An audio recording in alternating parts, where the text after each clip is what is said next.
It is January 29th, 2014, and I am here with Christina Hull, and it is the second interview in my project, so I guess just to start, can you just tell me a little bit about yourself and who you are? And I can. I am 20. Wait. I forgot my age. Sorry. I think I'm 28. I have a 5-year-old son. I'm doing my undergrad at Wright State right now, an English major. And one of my passions in life has always been social justice. do you live around Dayton, or where are you from? I live in Trotwood. I grew up there. It's a failing city, which makes me want to live there even more to try to bring it back to life. So we're getting ready to lose our Target. It's our last store. Is there any other way it's a failing city? Just economically, every major business is pulled out. And we literally live in a food desert where you have to travel more than 5 miles to get to a food source. So, which is kind of hard for people who don't have cars and, rely on the bus or walking or anything else to get their food. So, kind of sucks. So did you grow up in Trotwood, or? I did grow up there, yes. But I was fortunate enough to go to Catholic schools, so I got to go to private schools. And, but it's just one of those places where I think that the people are really great, but, just the diplomacy of the entire city has just not been up to par. And I think that people really haven't been looking out for the citizens' interest, more so like how to generate revenue, how to get businesses to come into this spot. In my opinion, it's been one of the hardest hit areas in the Dayton area, economically. How do you think that compares to the rest of the city? Well, I guess South and North Dayton are both kind of thriving. And east to the further out you go, you get more Beaver Creek. But, I think that there's some more opportunities, and I was very happy that Beaver Creek decided to pass the RTA and through. And so people have more access to things. But, overall, I think that Trotwood's kind of been lost in the dust, and it really is, kind of disheartening to see the city that you grew up in kind of die. So. Why do you think this is happening? To be honest, I think that it's a lack of interest on city officials' parts, and I think that they feel like that the residents of Trotwood are capable of driving the mileage to go to Inglewood to get food and so on and such forth. But, really, I think the first time that I realized what was happening was when the Kroger on Gettysburg closed down, and that really left literally no food sources other than fast food for the people who live there, because a lot of those people don't have cars and they don't have a means of transportation. So I think that once it started affecting the outer line areas such as Trotwood, because Gettysburg's still Dayton, and once it started affecting us, then the Salem Mall closed. I remember when that happened. It was probably 10 or 11, and then they moved out, and then every single business since then has moved out. Literally, we have 2 home improvement stores. That's all we have.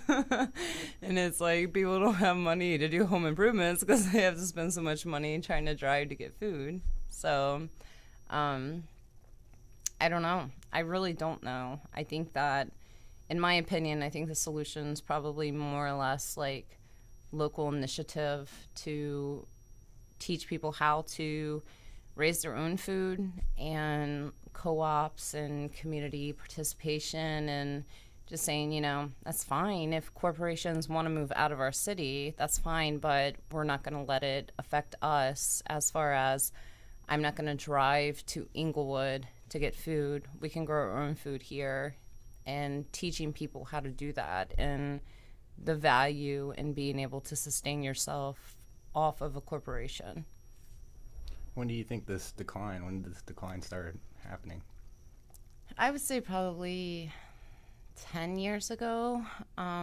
They started moving out. I actually myself moved out of there after I graduated high school. I moved to south of town, and I just came back within the past 3 years. And I mean, for the most part, I think there's been a steady stream of companies moving out of the area, but Target was pretty much the last thing we had. It sounds silly, but Walmart left and they went to Inglewood, and I think Walmart was one of the biggest suppliers for that area because, in a lot of ways they target low-income people, and they say, we have stuff that you can buy for less, and then so Target was there, and they're a little bit higher priced on their stuff than Walmart is, and now Target's saying, oh, well, we don't have enough business because those people are electing to spend the $5 more in gas to drive to Inglewood to go to Walmart to not have to pay, $30 extra in groceries. So I think it's just overall been kind of a disaster. All right, I got a question, though. I'm getting some weird feedback. So okay. Just hold on. Here. All right, let's continue. I hope it's just my headphones. It doesn't when I hit the record button. Okay. I don't really know what I'm supposed to do about it. So where do you see the future of Trotwood going? I think that for the most part, Trotwood's probably our survival depends upon local businesses being really supported by not just like the government infrastructure, but the community and as a whole. I think that if more people decided to shop local and buy local within our community, because we do have a lot of small businesses that just don't get a lot of attention because they're not as well known or they're not as accessible, or that whole mentality of give it to me now, type of thing. I think that that's really where you have to go as a community that's really failing corporately. I think that the only solution is to try to get local businesses to ramp up and really try to get people to stay local and buy things there, because I can go down the street and, get my car fixed at a local company, or I could, opt to drive to Beaver Creek and get my car fixed at another company, and I think that it's more or less just keeping those dollars local and supporting it and saying this is important to us. We need companies, we need people here, we need more entrepreneurs to try to bring money and revenue back into this community, because there are people there that depend on these services who can't get outside of the city, whether it be for lack of transportation, lack of money, whatever it is, Mm-hmm. Are there a lot of local businesses in Trotwood? There are. I mean, I would say pretty much anything you would ever need is in Trotwood. But I mean, I'm just as guilty. I find myself being, at Wright State and going to Target out here as opposed to just driving back home and going to Target there. And I've really been trying to pay attention to that lately, because I think that says something, to just be like, okay, I may just want to dash over to Target here, but I'm going to wait and drive the 30 minutes that I have to wait, anyways, and go put my money into that community. And I think that's really important. And a lot of people do that, I'm sure, because we don't have a lot of employment there. And so everybody commutes out of the city, and then they may live there, but they work outside. So I feel like a lot of people will go to Kroger, where they work, or go to Target where they work and then come home, as opposed to coming into the city, into Trotwood, and going to our Target or going to our grocery store and then going home, So is Trotwood somewhere you plan on staying for a while? Probably not. I don't know. I send my son to a school that is, it's Dayton Public, I guess technically, but it's a Montessori school, so it's a private school. But, it's hard. It's hard to live there and see it, disintegrate. really is what it's doing. And it's hard because, our property values are really low. So, it's really nice I could go and buy a house for, $160,000 there that would cost $350,000 on the other side of town. And that's nice because I have this really nice house and I have all this stuff. But, am I going to be able to resell it? No. Not for anything near what I paid for it. And, I think that our school system definitely plays into it. And, we've been in academic emergency for a really long time. And so I feel like a lot of people who have that option to elect out of the public school system and send their kids to private schools, they do. And I think our public school system kind of suffers for that. Mm-hmm. And yeah, I can hear him. Okay. How about your son? What do you think the future? How does it look for him? In trouble. I don't know. I have this idea in my head of what I'd like the world to look like, and it doesn't really match up with what's here. And the biggest thing for me is I teach him compassion and what it's like to feel empathy. I think that most people don't feel empathy in this world. I think it's kind of a lost trait. And to look at another human being and say, that's another human being, and they have their faults and they have their greatnesses and their weaknesses, and regardless, that's what makes that person, and so really I hope that he, grows up to understand that people are people and you should feel compassion for every type of person out there, no matter the circumstances. And that, I really, at the end of the day, I just kind of hope that he doesn't get bogged down by student loans and, how am I going to find a job and, when's my next promotion going to come, and, all these things I feel like that people get wrapped up in, and even me, I find myself feeling that way, but, really what I hope for him is just to know what true compassion is for another person, even if you don't know that person. You kind of said that you see the world one way, but that's not really the way it is. Yeah. You want to elaborate on that? In my perfect utopian, I guess, I would foresee more of a communistic, coming together of people, and that's really kind of part of why I connected so much with the Occupy movement, was because I knew that there was going to be this one thing that united all these people, no matter how different we were, and I stood out there next to bankers, who couldn't have their name in the paper because they would get fired, and I stood next to hippie mommies who were just I don't care, I feed my kid bean sprouts every night, but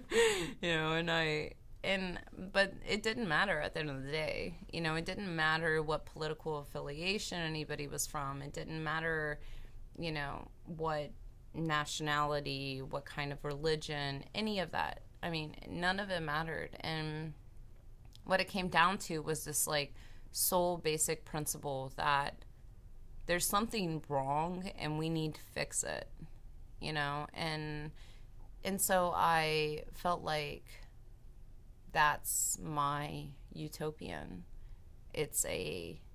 We truly, on like some other level, we can connect with anybody in the world, you know, but I feel like we let our religion and our, you know, economical like status come into play. We let all these things like come together and divide us as opposed to bring us together, when at the end of the day, you have feelings, I have feelings, you know, you do this, I do this, like, you know, as opposed to like finding this common ground together. I feel like people are kind of like pushed apart, and to say like get in your own groups, you know, and so like that's really kind of my vision, is that we could all eventually kind of find this middle ground where we're just like, you know, I make mistakes and you make mistakes, and I'm sorry if I hurt you, you know, but at the end of the day, it doesn't matter, because I don't hate you and you don't hate me, and let's try to work through some of this, you know? What is Occupy? What is Occupy? A revolution. I wish it was a revolution. It's a state of mind. It's I don't know. Are you ready for me to get into this? Okay. So it was probably September 20th. And when I first like heard about it, and I really, like I saw these people sleeping on the ground in sleeping bags, and I was like, it just kind of like passed on my like newsfeed on Facebook, and I said, what is that? You know, what could that be? And so like I kept seeing it like a couple days later, you know, I was just like, what is going on? Like, what is this Occupy? And then like finally like I started clicking on the articles and started reading it, and I'm like, oh, like they're like against corporate greed. And then I don't know, like something clicked inside of me. It's hard to explain, but something like clicked inside of me, and like I felt like this is what you're supposed to do. Like, I've been waiting for an opportunity to express myself or to tell my story through this in this way, and like this was my actual opportunity. And I just remember like feeling like really excited but really scared, and I just kind of decided, like, you know, if somebody doesn't make an Occupy Dayton Facebook page by tomorrow, I'm gonna do it, you know. And I know it seems silly now, but it was kind of a big deal, because I was like, am I ready for this responsibility? Like, what's going to come of this? Like, I had no clue, you know? And single mom, working, going to school, you know, all these things, like, am I really ready to, like, take on this huge project, you know? And so the next morning I woke up and somebody had made the page.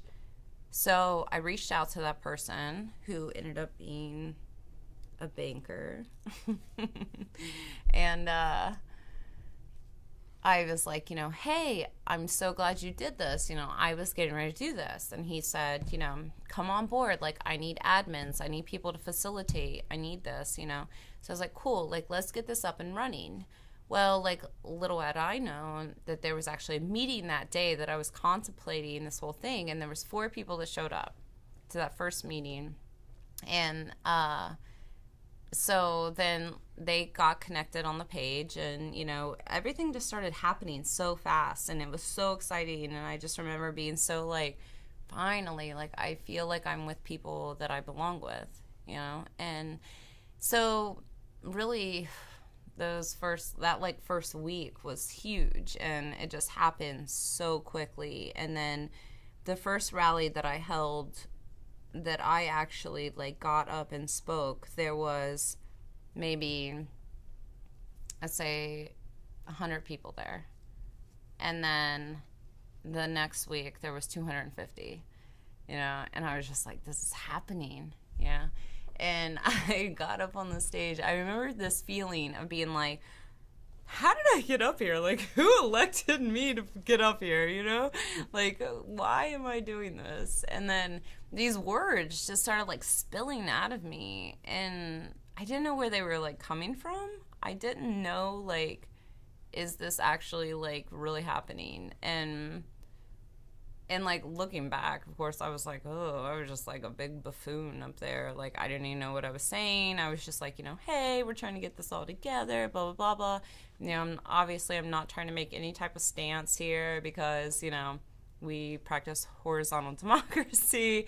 I'm just up here to be the loudest person, so on and so forth. And I don't know. So, really, I think, like, that rally that we had, like, 250 people, I realized what this was, and it was the first time that we did the human mic, and it was probably the most exhilarating moment of my life. I had 250 people saying back to me exactly what I had said, and it was as if, like, that affirmation of every single person was, just validating everything that I was saying, no matter how stupid it was, no matter if I messed up in the middle of my, mic, and I was just like, stumbling over my words. Like, they were patient, like, they allowed me, and they knew that what I was trying to convey to them was important. And when they conveyed it back to me, I got that validation that this is important. What I'm saying is important. This matters to a lot of people. And for Dayton, Ohio, of all places, to have 250 people show up, that's great. Like, I would have never expected that. And, of course, our numbers dropped after that. But, it's just that one moment where we all were just together, and I could feel it. And, there was just this giving and receiving of energy and ideas. And it was one of the best days of my life. Yeah. All right. So you said you saw some people that were sleeping in sleeping bags. What do you mean you saw them, like, in town or on the news? No, in pictures. They were sleeping at Occupy Wall Street. They were sleeping on Wall Street. It was original Zuccotti Park people. Mm-hmm. And I think it started off with about 21 of them. And they were sleeping in their sleeping bags, like, on Wall Street and in Zuccotti Park. And that was the first picture. There was this picture taken, and it was just this, like, line of people sleeping in sleeping bags. And I was just like, why are these people sleeping in sleeping bags? And then I, like, looked at the comments, and people were like, live on, brother, and fighting the good fight. And I was like, what's going on, So, honestly, that's the way I found out. Because, the media pretty much blocked us out, tried to block us out as much as they could, until the Brooklyn Bridge thing, and then they kind of were like, I think we gotta report on this, so, One of my questions that I had before you ever came in was, who were the 4 original members? Okay, the 4 people that showed up at the first meeting, or the 4... The 4 first people. It said, it's a paper that... Dayton, the Dayton Business Journal? No, the paper that Dana and Sean and them wrote. They wrote a paper. Oh, I've never read it. Oh, yeah, they wrote a paper, and they said from a gathering of 4 people, this turned into a protest. Okay. I would say this is Sean, Issa, Vernelia, and I'm not sure who else showed up there. But I know that there was 4 of them. I think there's a Dayton Business Journal article. They were the first ones to report on us. I think they did that first gathering. And if it's not the Business Journal, then it's Dayton Informer, because Dave and Audra pretty much followed us throughout the whole thing. They have a lot of video footage. But, I would say those were the original 4. But, from that first meeting, it really sprung from there. And then, because a lot of people didn't even know that they were doing that. There was no, like, Occupy Dayton Facebook. There was no Occupy Dayton website. Like, that all came after, we had to, like, really implement all of that to bring people together, so. But I would say those are probably the first four. How did you guys, like, network to get this thing going? Yeah, Facebook. I know, it's silly, but social media. I mean, the whole Tunisia and Egyptian uprisings were all pretty much social media. So, but Facebook, yeah, like I guess this person, I don't know if I want to use his name or not, but he started the Facebook page, and then when I said that night that I decided, if nobody's made an Occupy Dayton by tomorrow, I'll do it. And then that morning I woke up, I contacted this person, and he had made the Facebook page, and and so I reached out to him, and he was like, yeah, like, I'm going to make you an admin, can you, like, help out with this? We got to facilitate. And so really, I mean, from that point, I think, like, there was probably 4 of us at that point, different people than that, who really tried to ramp it up. And, of course, we got, like, our share of haters and, people just like, what are you doing? Like, oh, you have spelling errors or grammar mistakes in your status update. And I'm like, really? That's what matters? That's what matters, yeah. So, but from there, I think, like, we sat the admins. There was definitely 4 people who were trying to really push it. And I think that is what got us to the 250 people, just this outreach of, please, like, come. This is important. Like, this is important. And if you don't come, then it's not going to be important. Type thing. Can you talk a little bit more about what that first week was like? Yeah, it was hectic. It was good though. It was really invigorating. I felt like this sense of I don't know. It's kind of a feeling of purpose, I guess, is the best way to put it. I really connected with Sean and Bobby in Paris, and we kind of tried to, really bring together this vision. And it wasn't until I met those people, and it really wasn't until that first, or I guess second rally, really, because the first one was the 4 people. So the second rally was, when I really met these people, and it was weird because I remember, like, walking down there and being like, I don't even know these people. Like, I don't even know what they look like other than their Facebook profile pictures, and then I walked down there and a news station was actually there, and they were like, oh, can you do an interview? And I'm like, oh, what? I was like, no. And then Sean, who is a woman, which confused me online, she was standing there and she's like, you do it. And I'm like, I don't want to do it, but I did it. And I just stammered over the entire thing and just looked like a total fool, and I was just like, I've never done this. I've never been on TV before, whatever, But I spoke my truth, and I told them what we were doing. I told them why we were there. And I think that's one of the problems that Occupy kind of gets slack for, is people are like, oh, well, you had so many messages and so many things and blah, blah, blah. What was up with that list of demands, I'm like, list of demands? That was never even, like, A-okayed, through through the process, I guess you could say. But I mean, I think that, I don't know, I think that we got a lot of slack for that, and we really our most important message was corporate greed.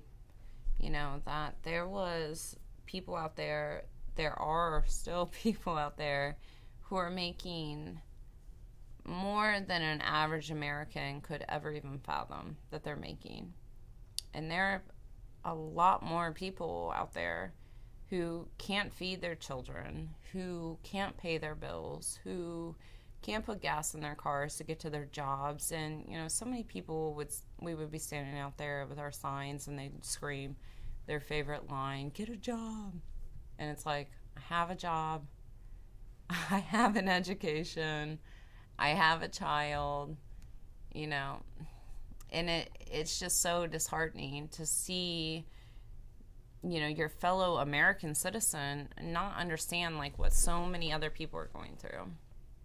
I think that was the most challenging thing, because I had to try to find that compassion for those people to say they just don't know. Like, they haven't seen it, or they haven't experienced it, or, you know, they don't understand that this actually exists throughout our country, that there are these people who are just like really far down there and they're trying really hard not to be there, but we've set them up to be there, and they will continue to be there until something changes up top.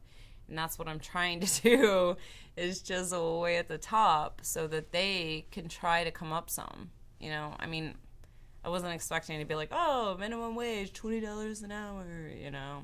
I'm not expecting to do that, but just to be like, pay some taxes, you know, take some burden off these people. Like, give these people more money so that you're not sitting up there just raking it in all the time, you know. And it just, I don't know.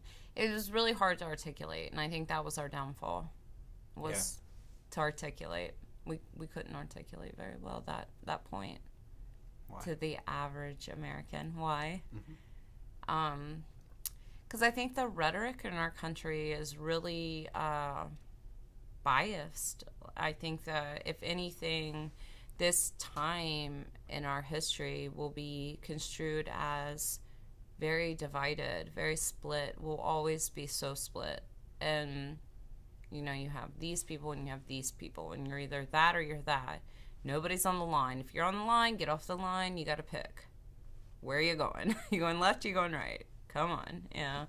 And that's the problem, is that the rhetoric's not there to say to somebody who, I mean, I've experienced this in my personal life, and I still struggle to this day, you know, 3 years later, almost 2.5 years later, I still struggle to articulate to people in my life who maybe have had more opportunities, or just to even explain privilege to somebody is very hard, because a lot of people aren't willing to admit that. You know, they're not willing to say, yeah, I'm privileged. You know, I grew up like lower class, you know, but I'm so white, but I'm female, you know. And so somebody who is like me, I still have privileges that other people don't, you know, even though I still grew up in the ghetto, and I still did these things, and, you know, so on and so forth, and I'm still a female. It's really hard to articulate, especially, I think, without getting too feminist, to white males, what privilege is. And just that, because you may not think it's there, doesn't mean that it's not there. It's just that you're literally not aware of it, because you've never had to think about it, because you just take for granted that you're a male and you're white. So, you know, you've never had to think about it before, you know. And I think like that's hard to explain, just as much as it's hard to explain to somebody who's like, oh, well, I can pay my bills and I can, you know, feed my kids, so why can't they? They got just as much opportunity as I did. Well, they didn't get just as much opportunity, and there's literally like a ceiling, you know, where a lot of people can't go up anymore. And I think that's really hard to explain to people, just because of the mentality of us versus them within our society. I mean, I guess that's really what it comes down to, is that us versus them. It's not we. It needs to be we. Yeah, back when you were talking about, like, the comments, people would leave you guys, like, just reading on the internet, people said some pretty awful stuff, like, They did. to line you guys up against a wall and shoot you. Like, Right. do you think that what you're just explaining kind of is the reason people would say things like that? Yeah. I mean, I think it feeds into that, but I think it was mostly fear. Like, I think a lot of people don't want change. And this was, like, huge change that we were asking for. You know? Whoa, we're going to regulate the bankers. You know? Whoa, hold on. This has never been done before, right? So, you know, it's like, I felt like that people thought that we were just asking to, you know, get rid of our entire infrastructure of government or something. And that had nothing to do with it. You know, I guess, like, people are scared. They're scared of change. They're scared of, you know, being told or shown a different way. And everybody knew it was true. I mean, that was really the thing.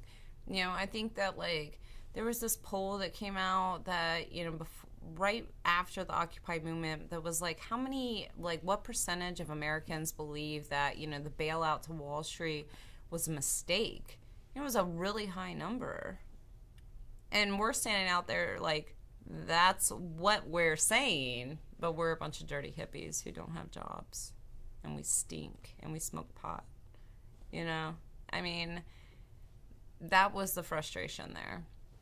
Where it wasn't really, like, generational. It wasn't like, you know, it wasn't like older people who I was receiving backlash from. It was people my own age even who were just like, you know, oh, like, that's stupid. Why would you even waste your time doing that? And it's like, if everybody felt that way, like, where would the civil rights movement be? Where would the women's rights movement be? Like, you have to have some initiative. And it was just so disheartening to see people not have that initiative. You know, Yeah. It was just, yeah, it was sad. I felt threatened. They felt very threatened, yes. So you said that you met these people and you never knew them before except for their Facebook profile. Are you still friends with them? I have met the most amazing people through Occupy. I have 3 best friends that I still see all the time through there.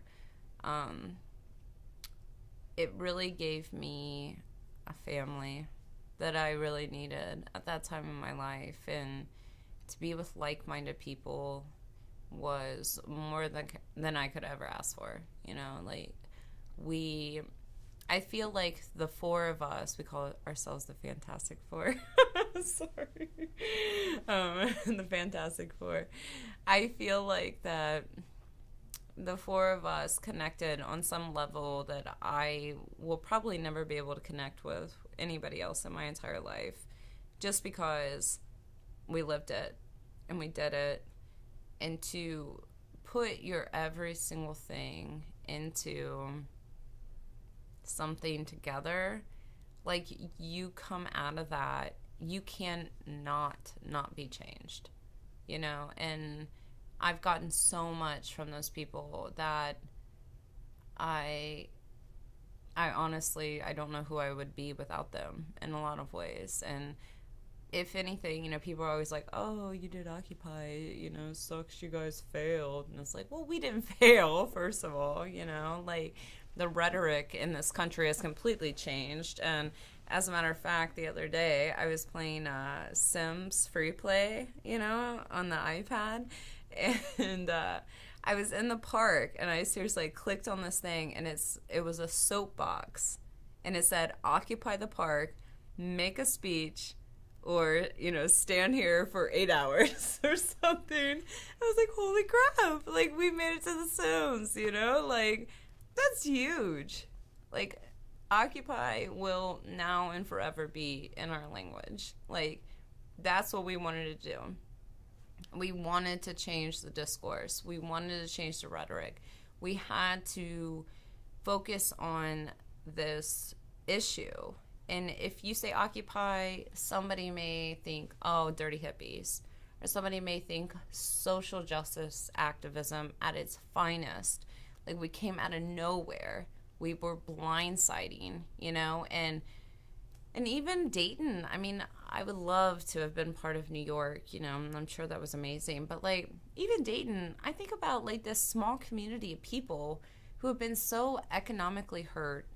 You know, GM pulled out, Meade pulled out, NCR pulled out. We've been left desolated, right?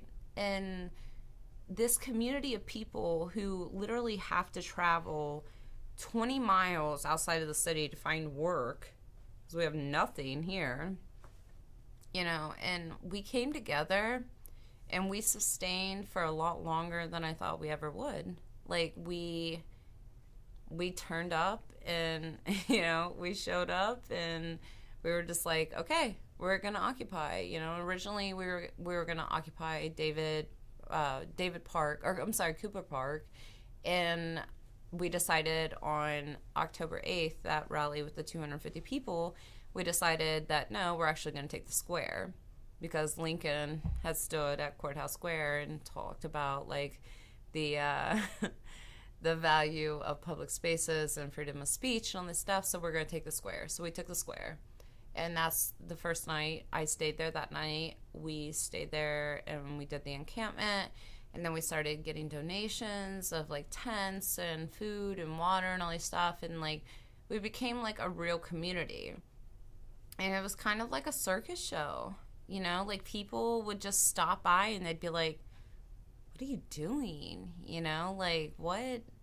And, you know, we battled all kinds of things together. I mean, my phone would go off every hour of every night with some kind of issue.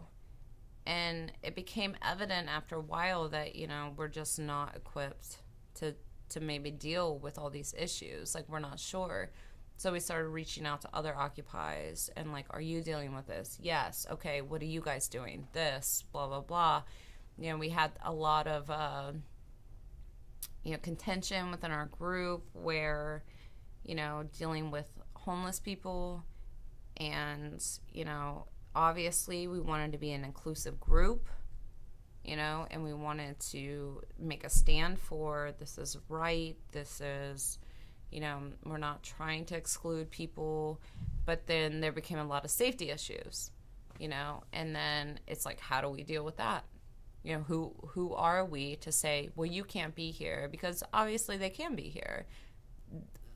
If we kicked them out of here, that would be the exact opposite of what we're trying to say, you know? And so it became hard. It became really hard to manage all of this. And there came a point where it was just like a lot of people were just kind of like dusting their hands off and, you know, just like, I don't know what to do anymore, so I'm walking away. And I think that's maybe what happened to a lot of us, is we just got tired and had to walk away. So would you say you kind of took a leadership role during that? We don't like to use the word leadership. We don't use the word leadership, but... Well, did you take a more vocal role? Sure. Yeah, I did.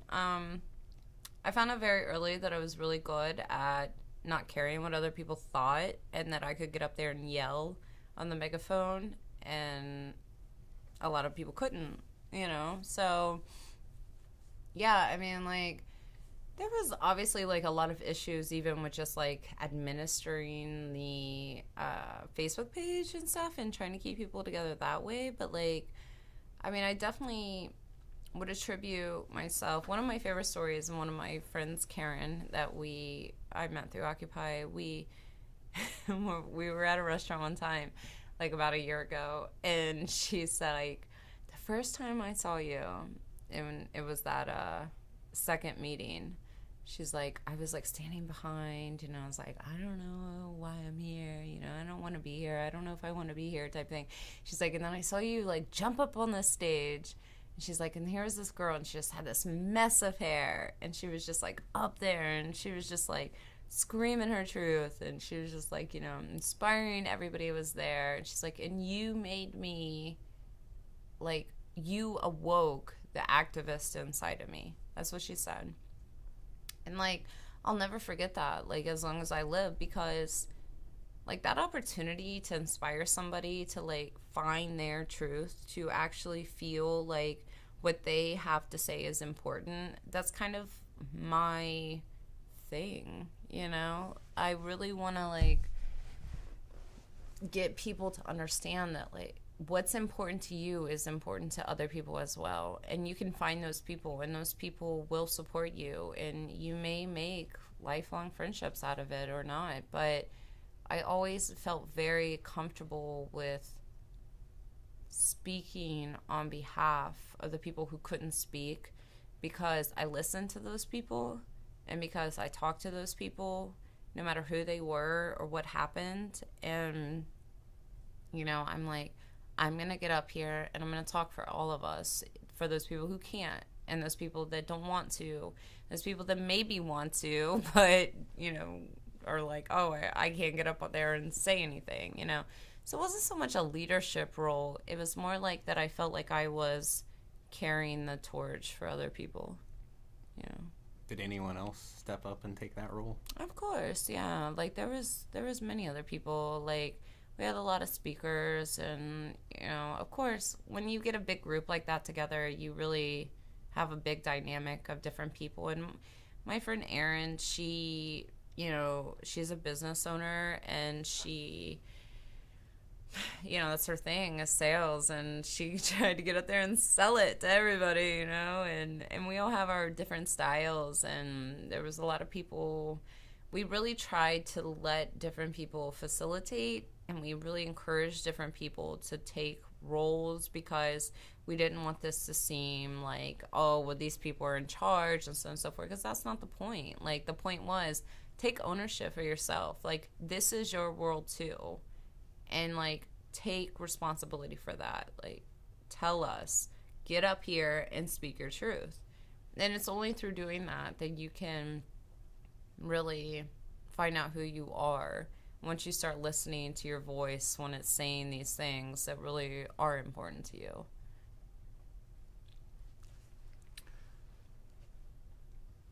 Jumping back a little bit.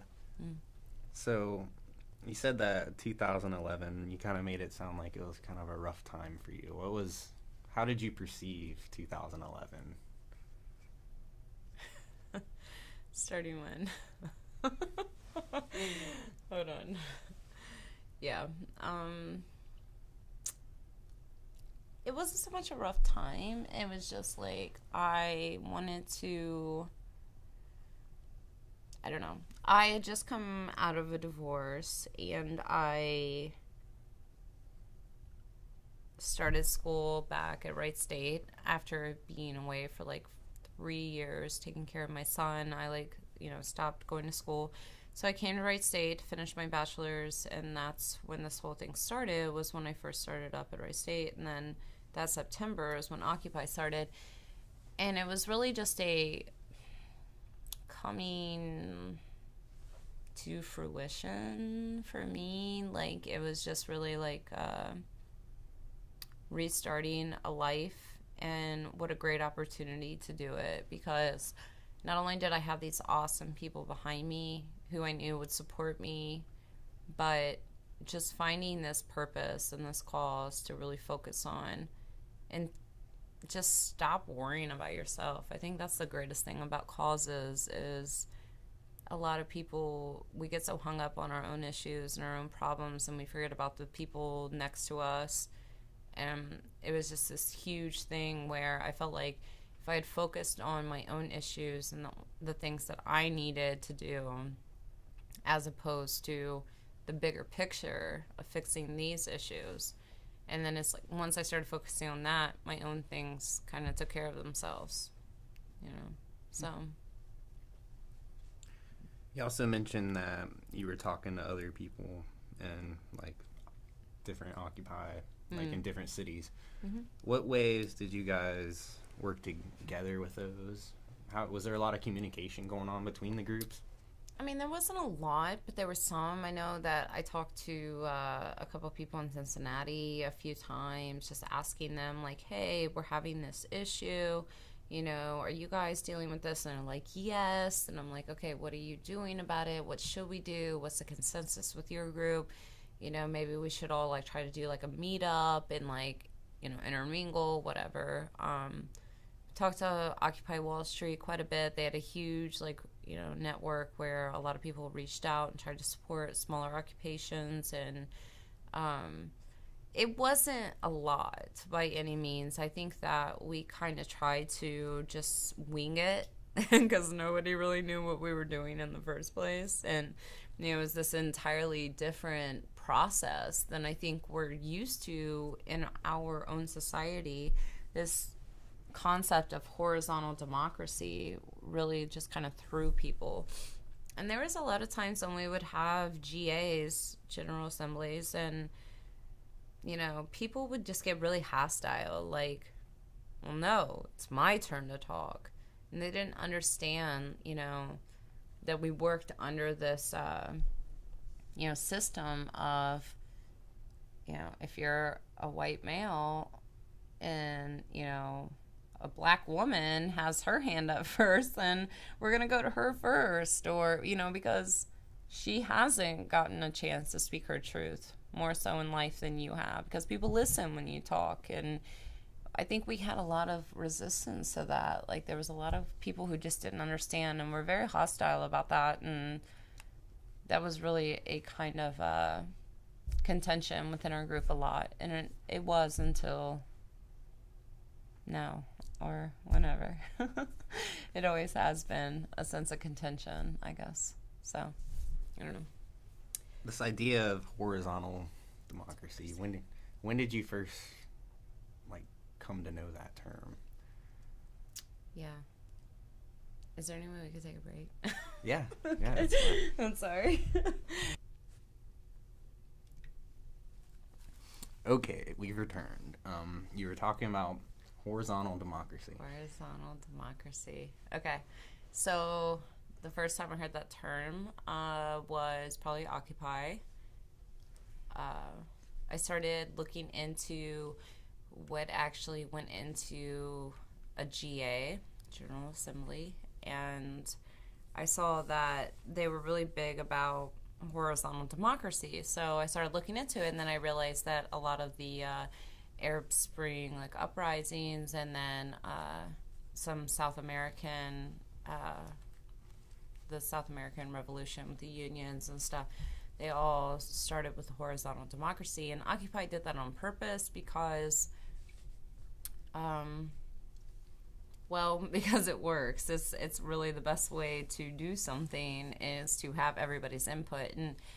And when we think of democracy, we think of our system, and that we live in a representative democracy, so we elect people to go and represent us to the government, but that's failed in a lot of ways, and we decided not to do it that way. And so horizontal democracy was basically established to make sure that everybody had an equal say, and no matter who you were or how much money you had or what your race was or your gender, that you could come to these meetings and you would have just as much say as the next person who's maybe been there for months or years or whatever. Just that it's a shared interest and everybody's opinion mattered.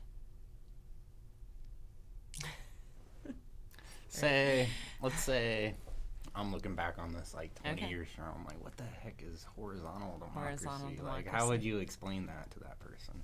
So horizontal democracy is pretty much you have to think linear, that there is no hierarchy, there is no person who's over another person, which is hard to imagine, I think, like with us, because we've always had that hierarchy through everything. And so it's very linear. Everybody has an equal say-so. So you have facilitators, people who try to keep the discussion going. So you normally would have like 2 facilitators maybe, and then you would have people within the crowd who we have hand signals to specify what people are trying to say so that you don't have like interruptions and so on and so forth. So, for example, one of our favorites is sprinkle fingers up. And that means I agree, I like what you're saying, and then if you put your fingers down and you shake them, I don't like what you're saying, I disagree. But it's not that it stops the process. That person's still talking, and people can express their own opinions without stopping their process. So, but pretty much what it is that, like I said, that everybody kind of gets an equal say, and there's people, scouters within the crowd who, go up to people who have their fingers, and, like I said, there's hand signals, so somebody who has a point puts one finger up in the air. They have a very important point, and then that person will be come to, and they will be, somebody will get to them type thing when facilitation's ready.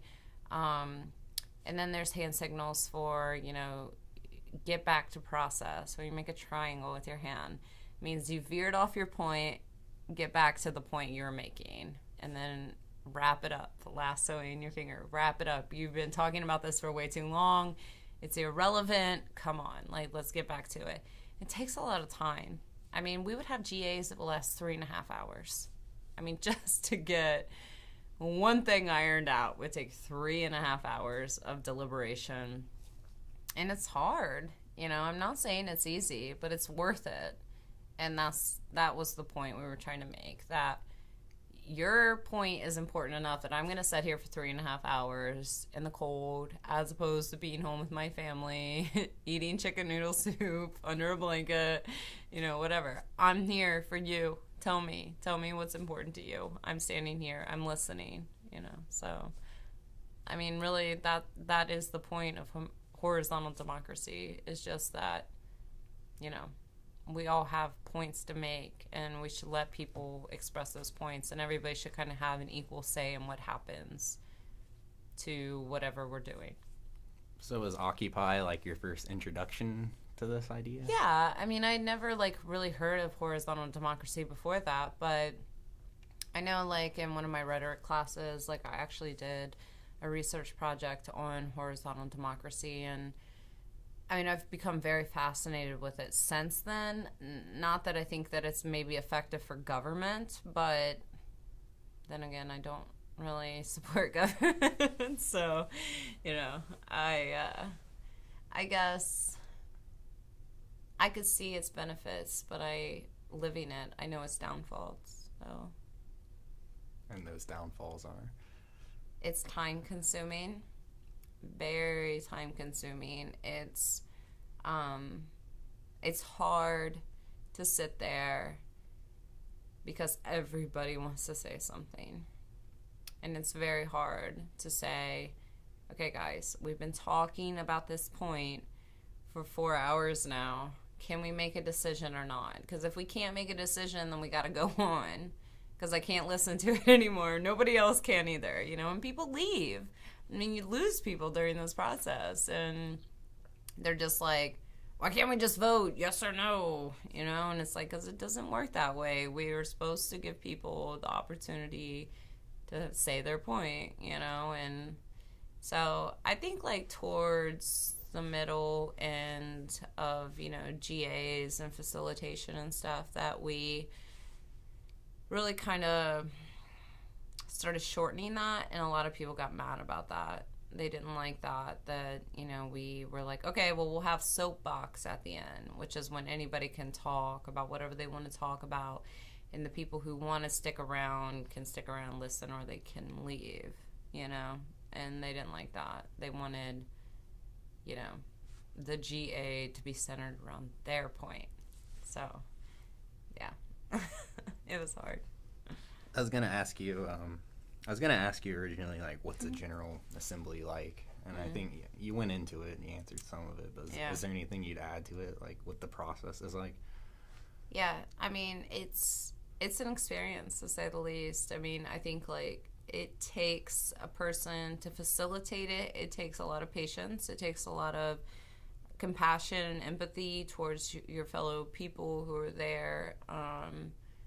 But it also takes a lot of direction. I mean, you really, I know it's bad to say probably, but like people need direction. Like people need somebody to say, you're right, you're wrong, you know, you're taking up too much time, let's go, you know, people need our hand signals or whatever it is, you know, and but I mean GAs in general, I mean a lot of them were fruitful. I mean we had some really long tense ones and it was hard, and you know we had some really crazy ones where we tried to like mix it up and do all these different things and everybody was just like, I don't know what's going on, you know, and so it was interesting though. But I mean at the end of the day for me it was worth it because I feel like, you know, a lot of people got to say what they wanted to say, and that was really the point of me doing it, was to say,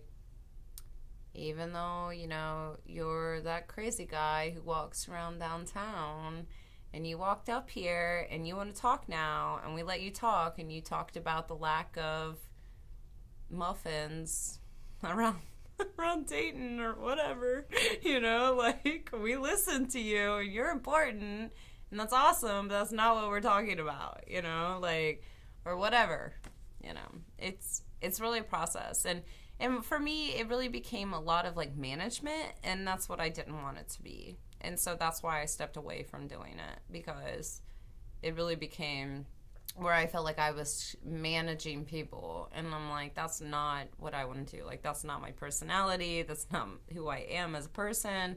And I felt like I was being put in a position where I had to start managing people and making decisions, executive decisions, as far as like, you're more important than this person, let me make you speak, you. We let you speak the last 5 times, and you talked for an hour about pudding, so we're not going to let you speak anymore. You know, and it was just, it's not who I am. Like, some people can do that, but it just wasn't, it didn't make me happy. It didn't make it fulfilling for me. So I just stepped away from GAs in general. So do you think the system of horizontalism, do you think it worked, or? I mean, yeah. Didn't we all like sign disclosures to say that? No, joking. No. It does work. It does work. Maybe. Okay, it does work. But it doesn't work. It works, but it doesn't work. Am I allowed to say that?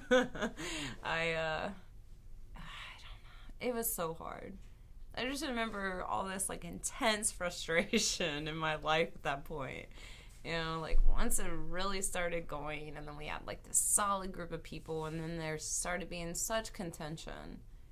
Like so many arguments, so many people just flying off the handle out of nowhere.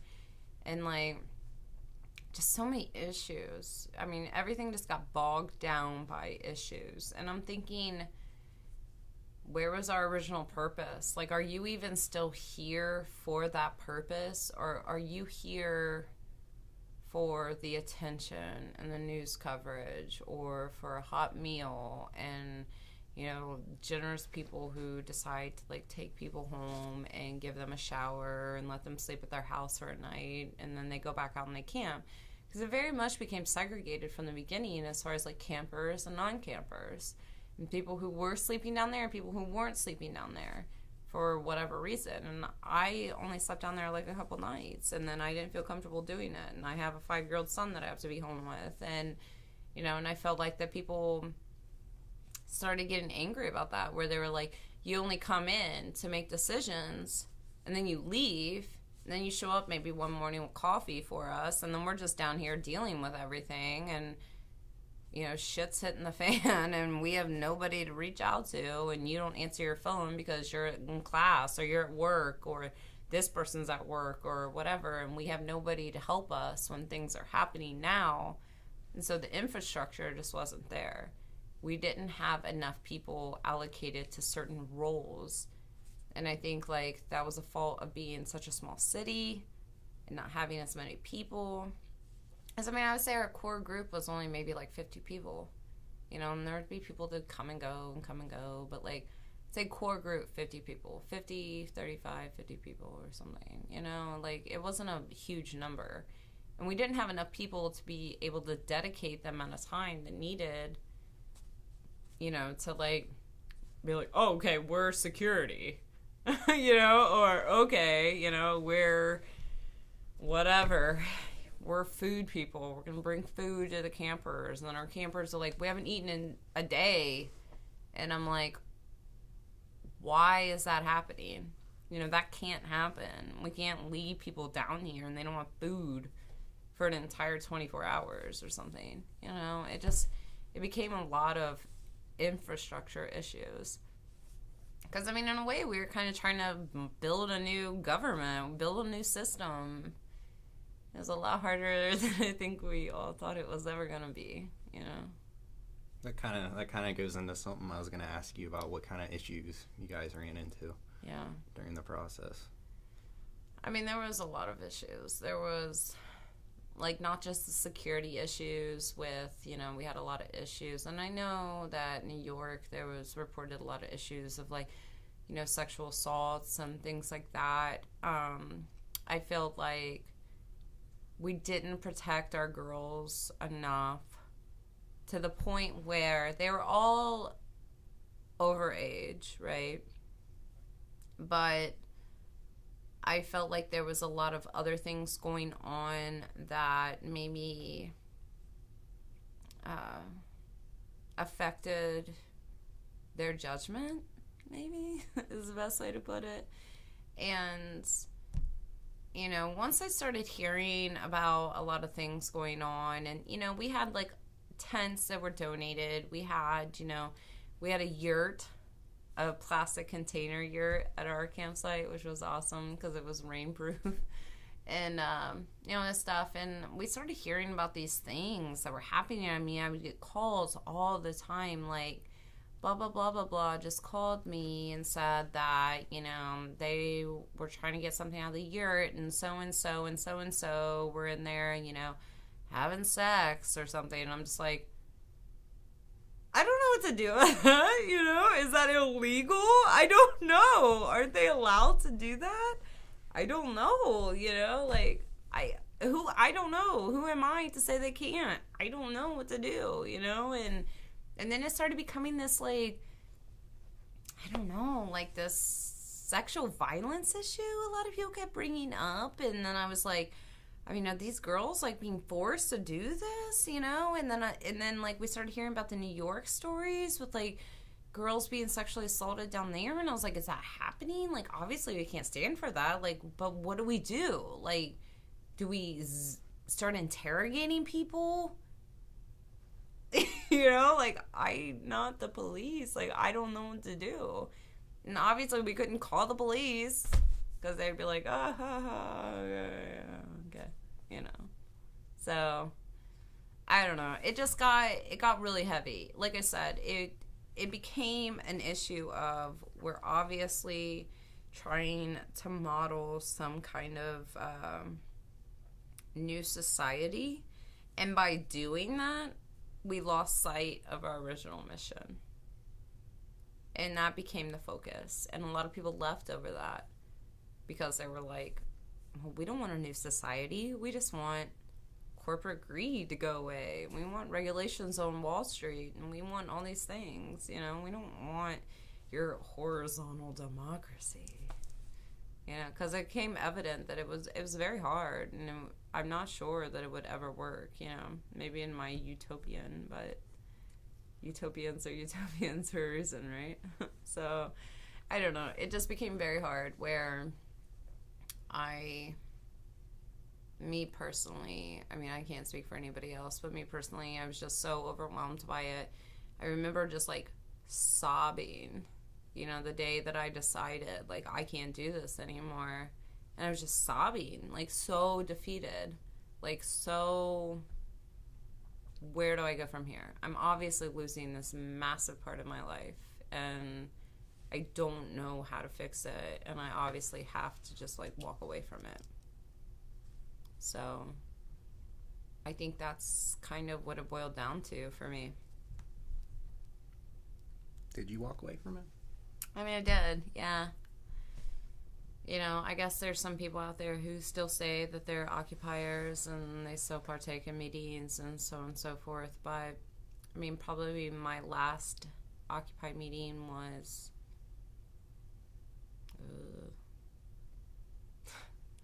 I don't even remember, like last fall, maybe. Not this past fall, but the fall before.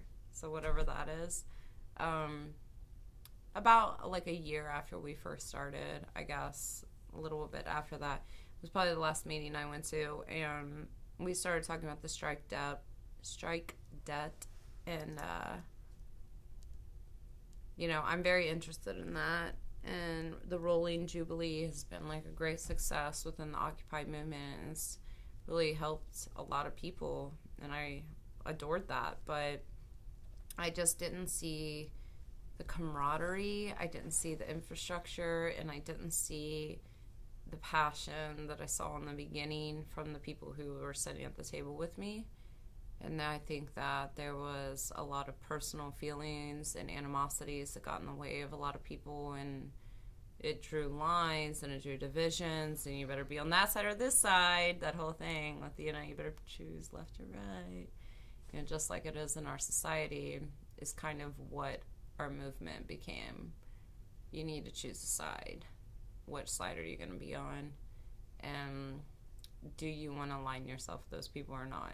You know? And it just became silly things like that. So to where the point where I was like, I love you guys, but I got to go. Like, I don't want, you know, I don't have time for that. Like, I can't devote my life to something that I know is not going to go anywhere again.